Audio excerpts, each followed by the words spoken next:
Welcome to the Growth Over Grades podcast, a show connecting you with thought leaders, pioneers, and change agents who are leading the charge to support schools and districts in making the shift towards competency-based education and to promote growth over grades. I'm Jordan Lewis, and on the show today, we hear from innovative educator, co-founder of Expeditionary Schools, and curriculum designer, Michael Hale. Michael's journey spans a diverse range of institutions from expeditionary schools like Casco Bay High School and King Middle School to international settings like a language school in Ecuador. Michael's background in outdoor education, theater scenic design, and technology integration has made him a sought-after speaker at conferences across the nation. As a New England tech and learning leader and two-time featured expert in Tech and Learning magazine, Michael brings a wealth of knowledge on blending technology with effective pedagogy. His work with the Stupski Foundation's Pathways to Success initiative showcases his ongoing commitment to empowering students through digital portfolios and reflection tools. Today, we'll dive into Michael's experiences and insights, exploring how his passion for education, technology, and innovative learning environments has shaped his approach to fostering student growth.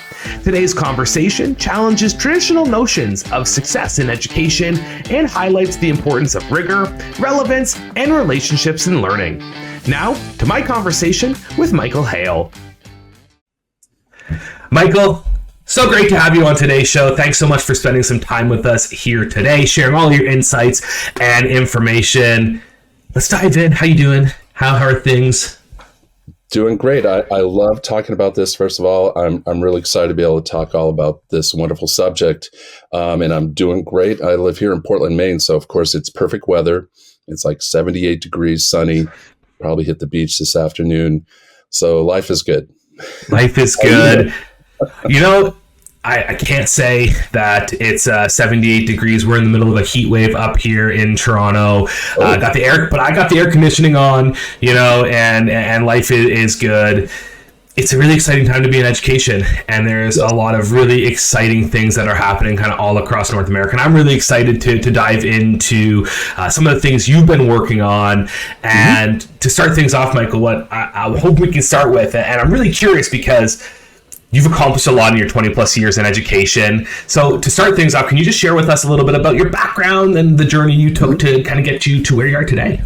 Yeah, absolutely. So I love to start with this. My first job out of college was I was a zoo animal presenter. Okay.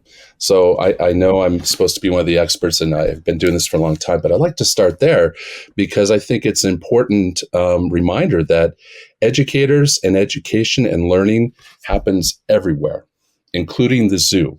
Okay. When I used to teach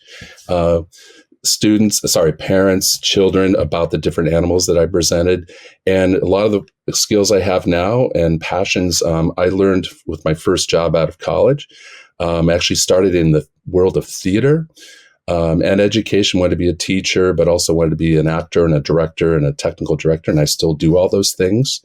And I've done a variety of different things. I've been an assistant director at a summer camp. I had my own theater company for a few years. I've done a lot of different things. But one thread has always been two things. One, I love education, learning, trying new things, exploring, and a lot of it to do, outside or in the theater. But I also like being in a community that does that. I like working with people, collaborating, and, education, I'd say more than ever is about that, and including the school that I work at and co-founded almost 20 years ago, Casco Bay High School here in Portland, Maine. It's really interesting here you talk about education as collaboration, because as we progress in our conversation here today, we'll definitely be talking a lot about collaboration, but it's interesting that is the underpinning of some of your education philosophy, Michael. But it really resonated with me when you mentioned how education happens everywhere, and true learning happens, and those aha moments happen. It was one of the things that I loved about being a teacher, getting to see that happen, but it doesn't always happen in the walls of the classroom. It can happen on that field trip, in the schoolyard, when the student's at home working with mom, dad, or their guardian. So it's really encouraging to hear that. Now, I'm curious, when we think about sort of your stance with education, when you first went from college into the workforce, did you start your career with a secondary school teaching lens? Kind of how did that start and get you to where you are today? Well, my job now is I'm the equivalent of the director of guidance at Casco Bay High School, but my title is much longer than that. It's college, career, and citizenship. But my second job out of college was actually working at Boys Town, which is now called Boys and Girls Town, and it's an amazing therapeutic setting community, working with students with children who are adjudicated youth, had gone through basically the youth prison system, or maybe were abandoned or other issues. And I got some of the most amazing training ever in working with adolescents who had really been struggling with, you name it, you fill in the blank. And I worked there for a couple of years. So I actually worked in a home, and I was basically the assistant teacher to these other two folks who were usually a married couple. And, it's kind of a beautiful long story, but suffice it to say, right away, I got immersed in a system where I was helping both kind of academically, but also behaviorally and experientially, because part of my job was getting those kids out of the house and going on trips, and, even going to the swimming pool or going on hikes. And I took them outside a lot. And so I really got this amazing opportunity to really teach in just about every way there is to teach. And that's taken me far, honestly, to where I am now, having co-founded a school that's all about that. Actually talking about working with the whole student, getting them outside, field trips, we call it field work. I could go on and on about that, but at our school, and my core philosophy is making sure that we are really helping students experience and show what they know, and collaborate and work with their community, not just on this AP exam or just this paper. We do all those things. But it's been my lifelong dream to be in a collaborative atmosphere where we're all working together, students, parents, community, faculty, of course. And that, to me, that's the key to a successful school or any type of educational environment. Yeah, I think we might have just found another business venture for you, Michael. We need to create a series of graphics with that triangulation between the student, the teacher, and the family, and just mass market it to all the schools and say, this is how we can lead through to success. But Thanks, segueing a little bit into some of the work you did. You mentioned it a few times, co-founding Casco Bay High School. So I'm really curious, for some of the listeners here, they may not know what sort of expeditionary, and correct me if I'm wrong, even the pronunciation of that word. So talk to you, what is that school? What is the philosophy of that? How's it sort of built? And from there, then we'll kind of discuss a little bit about standards-based grading and how that all ties in. Yeah, awesome. I love to talk about expeditionary learning. It's known as EL, and there are now over 250 schools around the United States that are EL, or expeditionary learning schools. But it all started, actually, there were 5 schools that were born back in the late 90s that really wanted to bring the core principles and philosophy of Outward Bound, which is all about learning together. And Kurt Hahn, who's the founder of Outward Bound, believed strongly in this metaphor of we're in this whale rowing boat, the rowing boats that the whalers used to row to basically get the whale, which is kind of a sad thing now when you think about it. But they were rowing together, and they had to really work, in tandem. They had to know each other's roles. And Outward Bound was born out of that basic philosophy. And then what some folks in the late 90s decided to do is take the Outward Bound philosophy, throw it into a school education system, and make this beautiful new model that's all about experiential learning, not just learning with your hands, but being a part of a collaborative community that's learning and has a goal in mind, but it's all about us, about we. And the guiding, the one mantra that EL believes in most strongly is we are crew, not passengers. We are crew, not passengers. And that's, if people have to say what's one sentence, that's the sentence that describes EL philosophy, our school.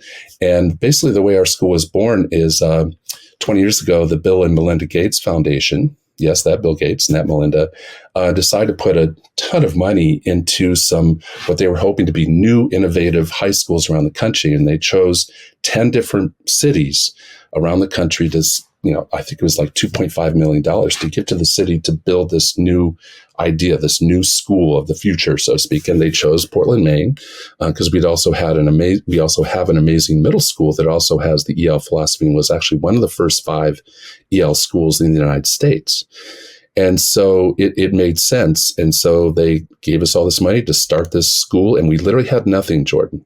Most of even the books and paper and pencils we borrowed from a place called Ruth's Recyclables that took recycled things from companies or people who donated it. And we built this school from nothing, created everything, which included being all about the community, which we call Crew. We wanted to focus on culture and community before academics, but of course built all that in. And we really wanted to make sure that our culture and our collaborative atmosphere was all about us learning together and getting outside and working in the community. We go on kayaking trips for a week, and we're kayaking all around Casco Bay, but they're also working on their senior essays. That's the first time when they do some self-reflection for their senior essay. The freshmen do that same thing, or we're hiking in the White Mountains. And we have several of these different types of field work that are not just experiential outdoors, but also built around the community, but also academics and the social emotional learning, we call it now, but knowing thyself and working through things. But one of my favorite parts of my role, I'm kind of the director of guidance. I'm a school counselor and all about college, career, and citizenship, things like that. But I'm also a career advisor, which means I have my small family of 14 kids that I get to know extremely well, work with them every day in our advisory program. But it's so much more than that because we do these kayaking trips for a week. We talk about their college essays. We help them apply to school. We help them with their career explorations and their life explorations and their passions, things like that.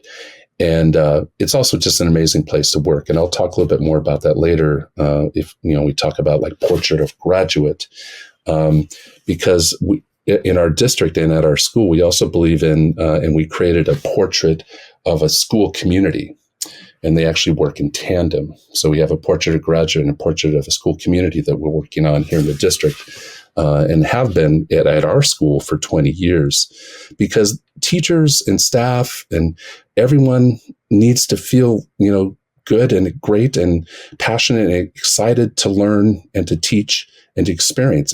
It's not just about the students. It's about all of us. And so we've also worked really hard to create a culture that teachers want to work in, that they want to explore and try new things and really share their passions. And we just felt that was really important, and it has paid off. It's been very successful. We have visitors from all around the country that come and see our school regularly. And when they pay, it actually goes into our staff wellness fund.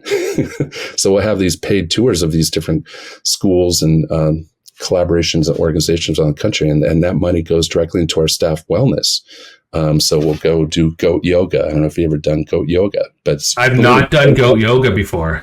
Yoga in basically a pasture with goats. I mean, I could go silly. All right, we're crazy, but a lot of fun. Or just other trips or fun things. But I just say that because no matter what, and no matter what we talk about today, I'm a huge proponent of that. The portrait of graduate is one thing, but the portrait of a school community is as important because we need both. And our school has really worked hard, and we've definitely failed and struggled along the way. And, failure is the best teacher. We all know that, right? But it works. And, all the numbers add up. Our test scores are top 5 in the state. All our kids we have 100% college acceptance. They're getting accepted to all the schools. You can name them, Ivy Leagues everywhere. So, but we don't focus on that, even though we feel really, we're really proud of that. We know that those numbers matter to certain people, mostly in kind of, in state or federal level, sometimes local. But we really feel most proud about the student, how they're, moving on from our school, who they are and the skills they have, but also the community and culture that they've been a part of, that we know those skills are as equally, if not more important, including I think the most important soft skill out there is collaboration, working with people. That includes asking for help, being a part of this and your strengths and even your weaknesses and how that works in a group setting.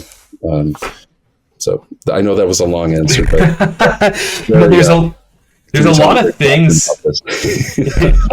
The passion is seeping through, and for all the listeners there, if you're on the audio only version, you can see the smile on Michael's face. You'll be able to hear it too. It's really exciting. But Michael, a few things that I think just are worth repeating as we kind of heard that story. The first kind of thing that really stood out to me when you were talking about the experiential model of the school and wanting to really bring that into the building. When you mentioned experiential learning is not just about what you do with your hands, but it's about everything else. It's the experience that the students have in their learning. You've mentioned multiple times the triangulation of the stakeholders, and I feel like it's really easy when people begin to say, yeah, I'm an experiential learning teacher, I'm going to do project-based learning, to just say, well, that's not doing paper and pen activities. My students are doing things with their hands. But I really love how you reinforced that it's more than that, and that the school culture needs to really be established to bring that to the forefront. So I just, that was a really special statement, and I really appreciate that view that you're bringing to the school as a whole.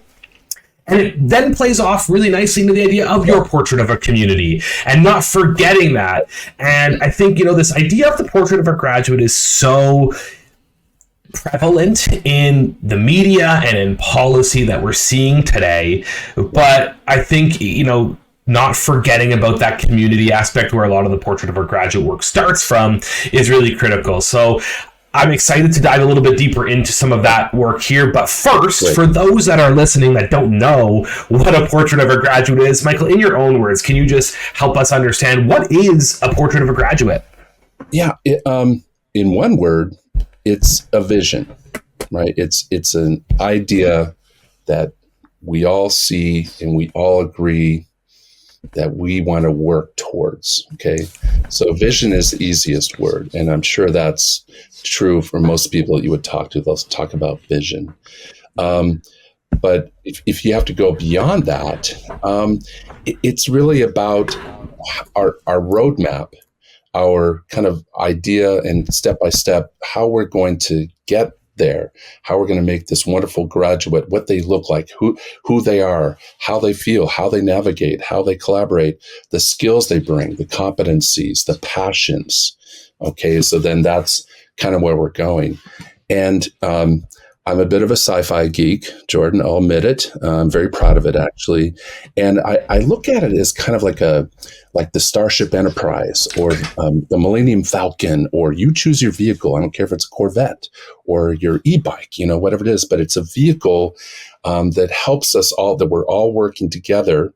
And we can all fit in the Starship Enterprise. It's kind of hard on just your e-bike, but we're all working towards this common goal together. And we're learning these skills and competencies.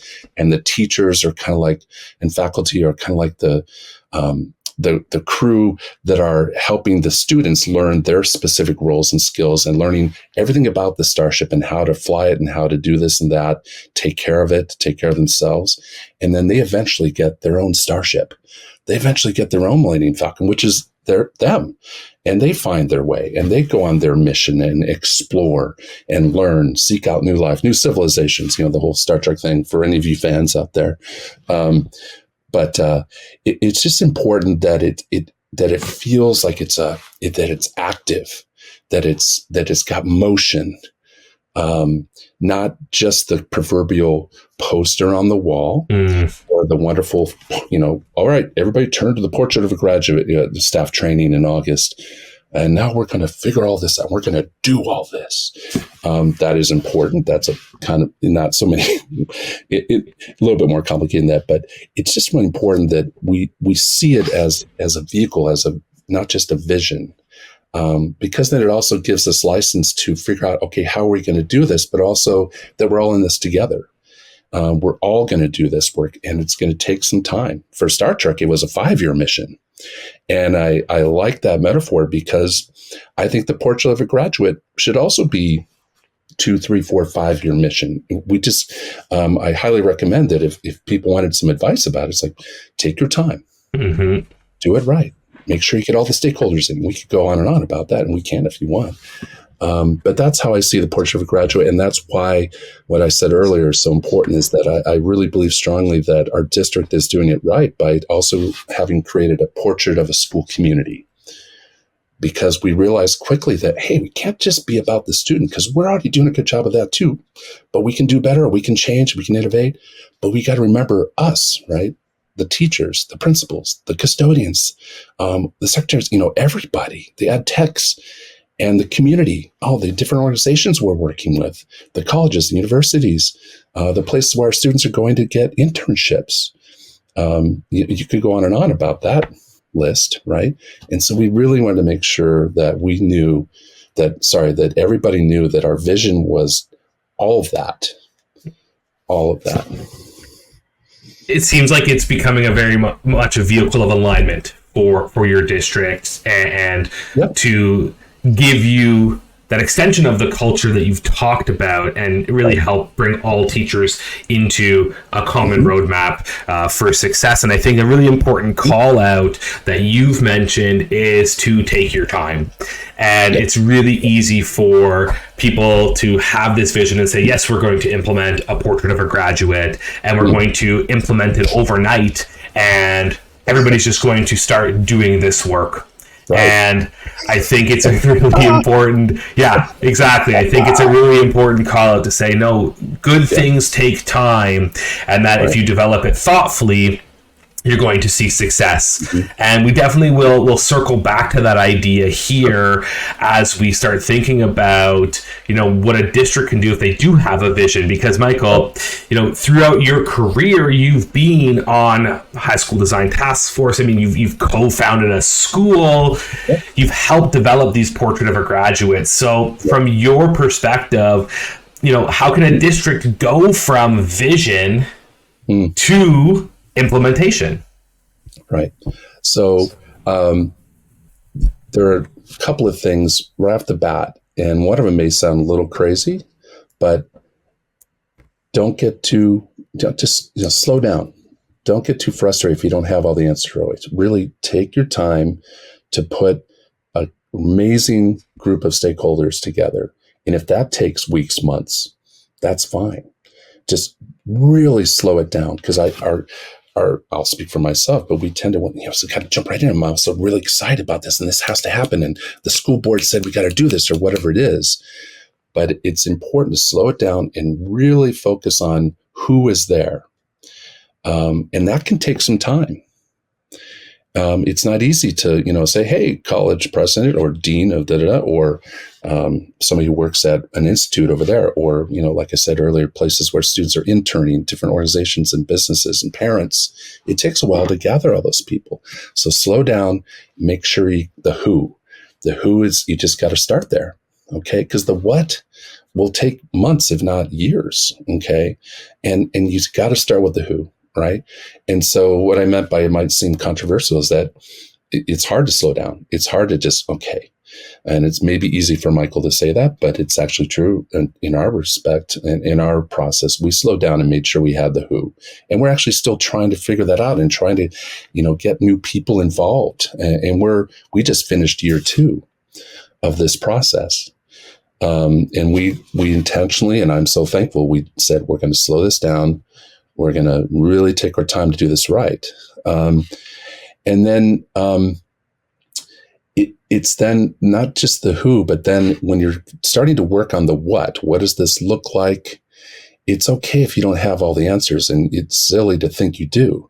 and all the stakeholders, we all have our different ideas. And so the brainstorming, norming, all the different things that we talk about a lot are crucial. And just getting down in the muck, in the mud, and just going crazy, and not even being in the library, or being outside and just talking about literally anything. What are your dreams? What did you want when you were a student?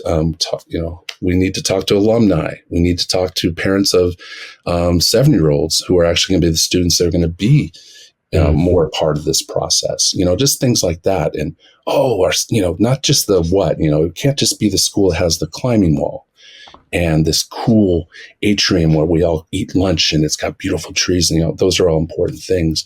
But the what has to be a really facilitated, but also just let it all hang out, dream casting, dream catching, dreaming. So you don't get just bogged down in the things that we're always focused on, the standards, the competencies, the state standards, the federal standards, where everything kind of, what we almost, the non-negotiables, maybe we'll call it, because we'll get there. But you just got to get the who. And then when you get into that what, keep that slow and sure, and really just have fun with it. Dream. Don't get stuck in just the standards. And that's where I'm so thankful that all those different stakeholders are part of this too, not just us educators, but parents or people. We have somebody who is part of the banking system. I could go on and on about the diversity of folks, and I'm so thankful that we have so many different folks in the community that we've created for this. And so again, that community is so important in the process. We've heard a few key pieces here. Slow down, right? Number one, slow down. Yeah. I love the focus on the who, engaging your community to find out what is critical for them in terms of the students that are coming in. I think is a really important factor. But what stood out the most was when we get to the what, to have fun with your what, and not just you're in a committee, you're tasked with coming up with this framework, and it's easy to forget about the fun part of that and to dream big and to really put that in. And for the leaders that are listening, let's not forget the fun. Let's not forget about the purpose of why we're doing what we're doing. And yes, it's for student success, but that's why we became educators, because seeing our students succeed should be fun every day, right, Michael? It should feel good. It should be awesome. And that's why I'm still doing this. I love what I do. I really do. I love where I work. I love what I do. I love the community I'm a part of. And our students, it's just, I can't agree more. And so that fun, it's important to define that a little bit more because what holds up fun, what creates fun is creativity, exploration, and doing what you like to do.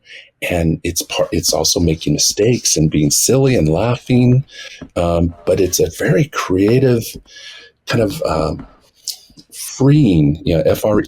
It's like, it's an experience that just helps us all. They talk about, we got to get in the sandbox and we got to play. We all want to play. We all want to enjoy ourselves. And that should be a part of the process, but it is about the creation, that creative energy. Some people, they want to throw it into design thinking, which is fine. And that's a great model. But it's also fun thinking, creative thinking, about all that wonderful energy that comes around from having fun and being creative. You have a whole group of stakeholders with very diverse backgrounds, and each one of those people are bringing a very unique aspect of themselves to this. So let them, and you're going to see some really cool outcomes. And they businesses are hungry for awesome students. I mean, awesome employees. And they talk about them. We do ask them, right? They want people who work collaboratively and can learn on their feet and definitely will be an innovator, as somebody that'll get in there and have fun, and you want to work with them, because we've all been on hiring committees, right? And you do get a vibe for how you might interact with them and how they'll be a part of your team. And so the same thing should be for how we create portraits of graduate, portraits of community. It's got to be the who and the passion behind it and the creativity, but also making sure students and teachers and everybody as part of the process has this amazing starship to explore, but also they've got all the skills to take that wherever they want to go, and they're going to do amazing things.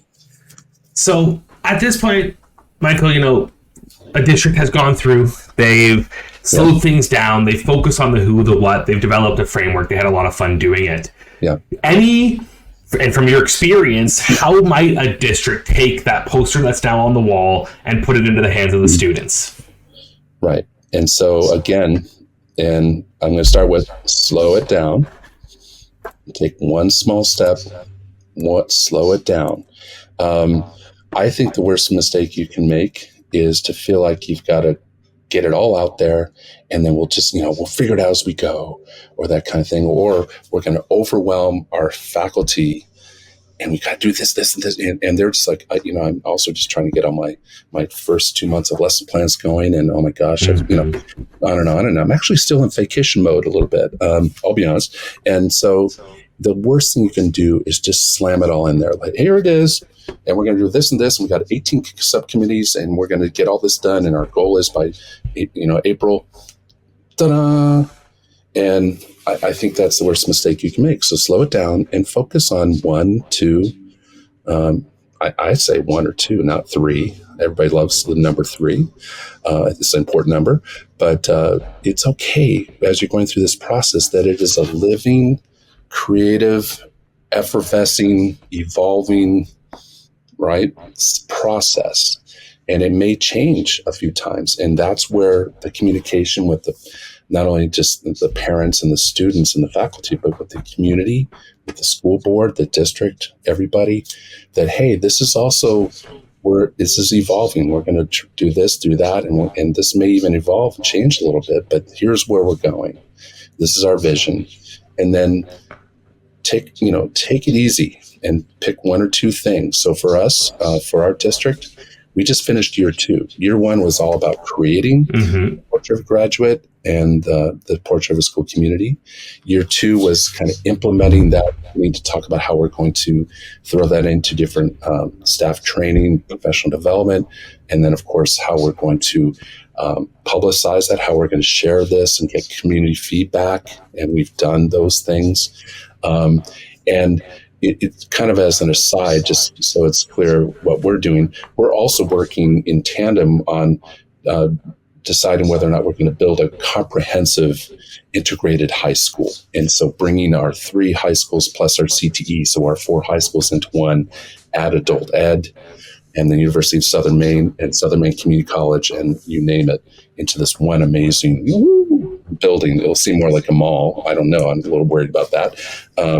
That's for another podcast entirely. Yeah, exactly. But an opportunity there. So the reason I say that is that either way, there's just so much, and we all want to do all these crazy and innovative things, and we have these great ideas, and now it looks great on the poster. It's really colorful, and it's easy to read, and it's got just a couple of bullets or whatever it is. But it's overwhelming if you decide, wow, how are we going to do that? But we knew that going in, and some of us who are some of the stakeholders, including me and a couple other folks that have helped start schools, we knew that it was going to take some time. So this year, our 3rd year, we're going to be implementing some things into professional development around the school, around the system, on advisory programs. We're building a more robust advisory program. We've had a robust one at Casco Bay for 20 years because we built everything around it. But the other schools have, different versions of that. And so we're focusing on that. And then we're creating subcommittees that are going to focus on the college career piece and the different aspirational career, college citizenship, aspirational, and on, internships.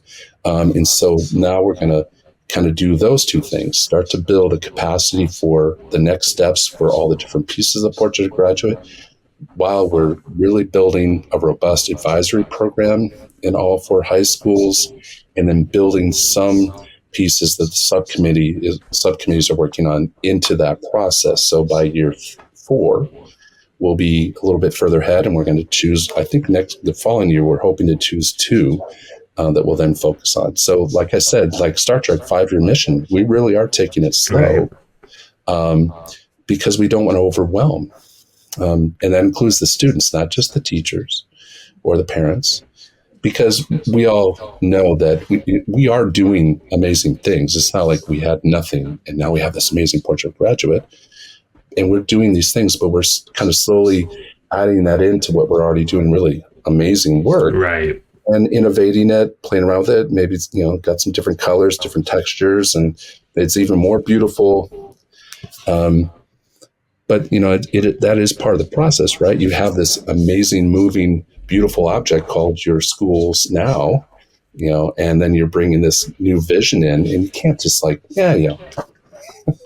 Exactly. Again, a really critical call out is, this is the guiding North Star. This is the vision, the dream that you've talked about, right. But you still have foundations that you're working off of.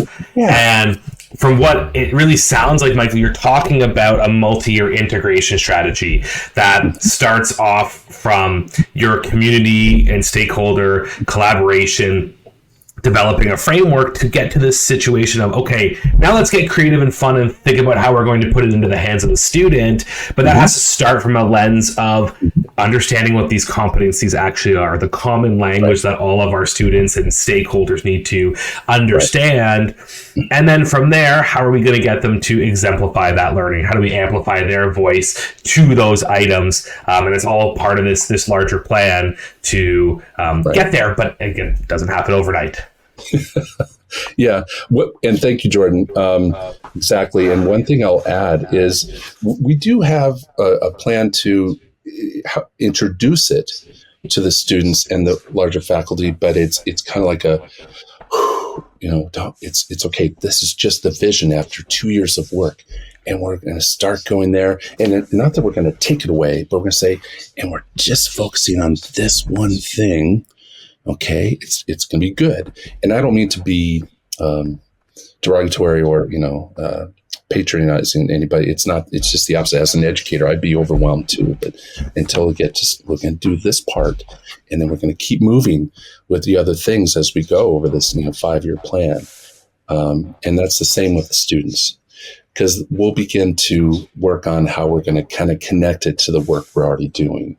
At Cascade High School, we already have a portrait of the graduate. We just decided to call it the Pathways to Success, for example. And I think most schools actually have that. I'm sure they do, right? And if you get down to it, they're going to look very similar in terms of even the jargon we use and how we get there and what we do. So it's okay to just say, okay, and then we're going to kind of put those two together, students, and we're going to just start talking about this way. And there might be some new terms, but we're not going to get overwhelmed by it. And we'll just, it's over here, and here we go. We're going. We're still moving forward, because that can be confusing. Can you imagine these new terms and new, there's this new competency called blah, blah, blah. And I thought it was, sorry, that's silly. But I kind of said that on purpose, because it can be kind of like, woo, I don't even know what you're talking about. But put it into the perspective of a 10-year-old. Yeah. And all of a sudden they say, okay, you're now going to be throughout the year expected to show me how you critically think 5 times, and there's no process for the student to understand what that means. There's no easy way for them to understand the language and to see exemplars and to have the teacher be the role model of that.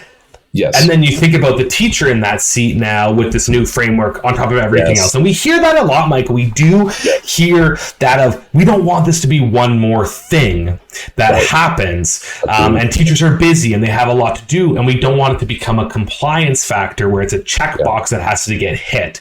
And it sounds like in your early stages of the who and the what, you thought of some of those things, and it's part of that integration plan. Yeah. Thank you for that. Yeah, I agree. We've worked really hard at that. One other thing I'll add is that, students, just like our own children, can smell BS and your stress a mile away. Mm. And it's also true when we're teaching or implementing new things. And it's important that staff are not overwhelmed, but also are buying into it at least enough. And some never will, who knows? But that's another reason why we got to slow it down and be okay with that. Because that is a part of the process too, is teacher and educator buy-in. And hey, I can get on board with this. And thank you for slowing it down, because I already got a full-time job here and actually love what I do. Right. And I'm one of those, I feel the same way about this process. So students can also see that a mile away. It's like, oh, what's going on here? And that teacher doesn't seem too excited about it either. So why should I be? And Michael, now to throw a curveball into all of this work. At Casco Bay High School, you are doing a lot around standards-based grading, and we know that's kind of part of the foundation of that building. So when we think about this portrait of a graduate kind of in the broader sense, how do you see standards-based grading sort of fitting into some of these models? Well, I would dare say pretty seamlessly, in a sense that they're kind of born from the same idea that there's a vision and there's a goal or a standard or a competency or a skill, all these different words, that we are the cool words someday, that they kind of work together. So it's okay to say that, but also believe it. I believe it. And so I don't think it's a major step. And no offense to whoever created the idea of Portrait of a Graduate, it's just another way of saying a lot of things we've been doing as educators forever, of visioning, missioning, creating visions and missions, and what do we want to make sure students know and leave school with, and how they'll find themselves and be amazing. So it's just important that we balance that. Standards-based grading at Casco Bay High School is amazing because we can actually ensure, we can promise basically colleges and career organizations that our students know all these things. They didn't know this thing really well and this thing terribly, not at all, but they got a C or they got an average. What standards-based grading does raise the bar quite high, and any educator watching this knows exactly what I mean, so I won't bore everybody. But when it comes to the Portrait of a Graduate, they work pretty seamlessly because we have these vision statements, we have these ideas. They're going to be an amazing communicator or collaborator, or different terms we're going to use in our vision statements, and there'll be bullets underneath those. And there will be, at our school, there'll be standards that kind of are attached to those things. So we know they can show what they know, right? And we can feel really confident that they know what they know and they've shown what they know, and that they're ready for post-secondary success, whatever that means: college, career, citizenship, gap year, apprenticeship. We could go on and on, right? There are 15 different avenues you can go to get through high school. I mean, a million things, but 15 kind of major pathways that we talk about a lot. So it's really crucial. And if a school isn't standards-based, no judgment zone there at all. Just the opposite, because whatever you're doing is obviously working for you and working for your district. But the key piece for us is that we feel really good about the fact that we can, we know that students know what we feel like they need to know and experience what they needed to experience when they move on. And so I would say that's the same thing for this vision statement and this vision document or documents. So this is what we want students to do. So the standards almost kind of back that up. And we got you. Okay, it's not just some words on the wall. It's just some things we promised, but this is how we're going to do it. And the standards work in tandem with that. And I feel like you've mentioned the idea of slowing things down a few times when we're talking about these bigger visions, but when we start looking at tracking student growth in methods like this, now we're putting the student obviously in the center and that personalized journey, because that student can progress at a pace that makes sense for them. And I feel like the standards-based grading process reinforces that a lot more than letter on the grade book, move on to the next content area. Would you feel like that is part of this collaboration of Portrait of a Graduate and the assessment systems and everything combined? Yes, because I'm extremely passionate, a loud siren for making sure that we help students absolutely learn, express, show, experience, and be able to. They talk about how the best way you can learn is to teach someone else. I can't remember the exact quote, but I still believe that. And I also like that quote. I think it was Maya Angelou who said, they may not remember what you taught them, but they'll remember how you made them feel. And so I think that kind of goes in tandem with the idea that in standards-based grading at our school, it's also about revision. If you don't meet that standard, it's not, you're out of here. Right. Well, let's help you figure that out so you can meet that standard or even exceed that standard. Right. And that's, there are hundreds of thousands of schools doing that now. But when we started that 20 years ago, there weren't as many of us. That's when competency-based grading was just beginning to become not just oh my God, what is that? And I guess we tried it too. It's now ubiquitous. It's just like what we do, most of us. And it's just really important, though, that how you execute standards-based grading. I mean, that's 10 podcasts, right? And teachers love that stuff, right? And I do too, as a director of guidance, because it's important how you communicate those, what the rubrics look like, and how many opportunities you give students to find their on-ramp to meet those standards through their skills, passions, and things that they need to work on, so that they get there. And we really believe strongly in failure.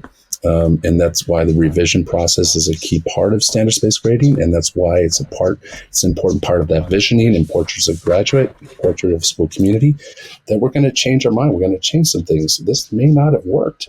And we're going to repurpose that. We're going to rethink that. And we may even change the name of it. And that it's going to be okay. I know they'll be like, oh, we just spent $10,000 on these cool posters. But again, I would slow down and maybe not spend $1 million on the cool new website that's just about your Portrait of a Graduate, for example. And this is easy for me to say because some districts may not have that luxury. But every way you can, slow it down so it does become about the competencies, the skills, and the passions and the creativity don't get lost in this amazing thing called learning, experiencing. And the on-ramp to the students' skills and passions, I think, needs to just be plastered on the walls of our district offices across North America, because it is a really important reminder of why we do what we do.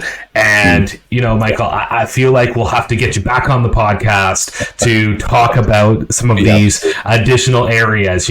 As you're talking, I'm just thinking of so many connections to career technical education, to internships. There's so many avenues to help that student with that on-ramp.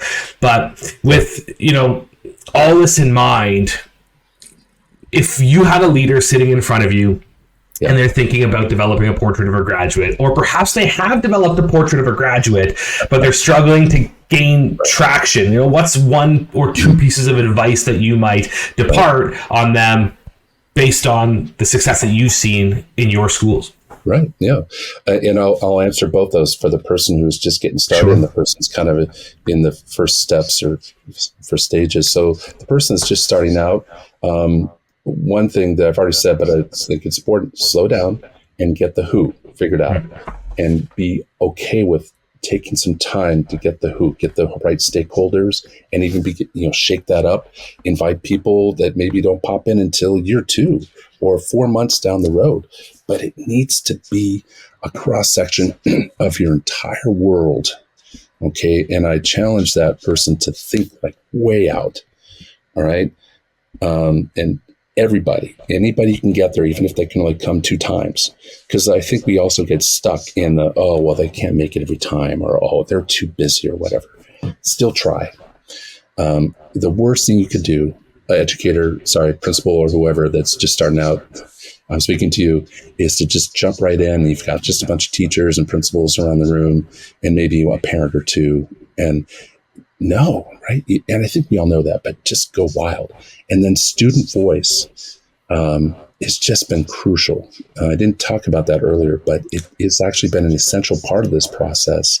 We've had a lot of students as stakeholders in these meetings every time. And we did a lot of work with alumni and future students that were younger. Their voice is as important or more important, right? As we know. And then for the more seasoned, they're in step 2 or 3, been there, done that, they have their portrait. Again, I'll start with slow and then I'll add something, slow down in terms of implementation and professional development. So that means choosing 1 or 2 things that you really can take a bite into deeply, but keep the process moving in other ways with your task force or whatever it is, and feel like you can innovate and play with that and maybe change it up. And now it looks like that, or, whatever. So that it doesn't become this stagnant process, because the one thing we all know as human beings, that it change is the only constant in the universe, and you got to live with that and work with it. It can be the most beautiful thing if you just embrace that and play with it, knock it out, totally, mess with it. So that person who's more involved, taking it, so trying 1 or 2 things and keeping the rest of the process going, but being very mindful that, yes, it's called Portrait of a Graduate, but it should also be about portrait of a school community, and that part of that community is your faculty that are going to help you execute and launch this starship. So think about us as educators too, because we can't wait to innovate and have fun and create. But it takes time, and slow it down, small steps, and have fun. Have fun. There should be food at these gatherings. As much as you can. I'm very serious, right? I hope there's karaoke. We've done all sorts of silly things to keep ourselves light and feel like it's more about collaboration and creativity as opposed to standards, competencies. Not just that. Okay, it just much more wonderful things happen when we're having fun and being creative and feel like we're free to create. I would have loved to be a fly on the wall in some of those meetings, watching you guys, scarf down pizza, doing karaoke, but coming up with these frameworks and, let's bring fun back into that conversation. I did the karaoke thing, but I begged several times, singing and around and jokes and all that kind of thing. But I'm still trying to get karaoke into the process. Because anybody that's watching this that knows me will be like, oh my God, Michael just mentioned karaoke again. That's my goal for year 3. And Jordan, you're welcome. We could always get online. We'll get online. I'll come in and we'll test out the Zoom latency. I'll get one of the guitars off the wall and we'll do a whole thing. But Michael, my final thoughts here. With our time together, when we think about the portrait of a graduate, and you did just mention it sort of in passing, the portrait of a graduate has to be more about, the community. We do see a trend of this language being used, calling it more of a portrait of a learner, encompassing all of our K-12 students and the community as a whole. But why do you see initiatives like Portrait of a Graduate, Portrait of a Learner as the future of K-12 education and beyond? Yeah, something controversial I'm going to say is that it's the core idea, I believe, of Portrait Graduate is nothing new. But the revitalization of this, the importance of this idea of visioning is taking another step in education as a whole. I think there's this renewed energy to really throw some money and time and effort into innovating our schools. Really getting out there, because it's always changing, but our needs are changing as a culture and a community, as a country, right? As a world. And so I think that's part of the reason why we have like this new idea of Portrait of Graduate. But and it's not to take anything away from the process. I just think we've always been doing this in different ways and called it different things. But I love the idea that there's this extra bit of energy, having been an educator for a long time, to really make this work and give it a really specific name that is more visual and more tangible. Portrait of a Graduate. But I would dare say, my geeky self, is that I would like it to be a starship of graduate. I know it'll never happen because, and I mean it, I want to make sure we know that it's a fluid, moving, creative, it's active, right? It's dynamic process. So that we don't ever think about it as a portrait. But that's the only thing I actually don't like about it. Is portrait. It just kind of, to me, is like stagnant. It's two-dimensional, but I get it. It's this wonderful person in this, but I like the learner idea. And that also goes back to the Portrait of a School community, a community of learners. That includes the parents and the organizations and the colleges and, everybody we talked about. I'm very passionate about this, and I love these conversations, and it's so fun to talk to other folks, you and around the table or outside about this, because it's important work, and it gives us something to focus on, so we're not all over the place. And I think it helps communities, build some trust with us, and it gives them some hope. Right? Oh, good. They're thinking about that. And, oh, that sounds good. My son and daughter, they need that. Or how can I help with that? Hopefully it's inspiring and motivational. And I really mean that, because we need to do this together. It shouldn't just be the students and teachers. It should be the whole community. There you have it, building trust and hope. Yeah. To inspire the future education. Michael, thank you so much for joining us here today. What an amazing conversation. Michael, if people are interested, they want to follow the work that you're doing and be able to kind of catch up, how might some people find out about the work you're doing? They can follow me on LinkedIn is my primary social media. I use that most often, and I do also have a Twitter account that I'm sure you'll throw into the check out the show notes. We'll have Michael's LinkedIn and Twitter linked so you can keep up with the amazing work. But Michael, thank you for the time. Thank you to all the folks that are joining and listening in here today. This has been Michael Hale. Appreciate you. Appreciate you. Thank you so much, Jordan. This was a lot of fun. Thank you. Take care. That was innovative educator, co-founder, and curriculum designer Michael Hale. Hey, thanks so much for listening to the show. And please make sure to hit the follow button on your podcast app so you never miss an episode. I'm Jordan Lewis, and you've been listening to the Growth Over Grades podcast.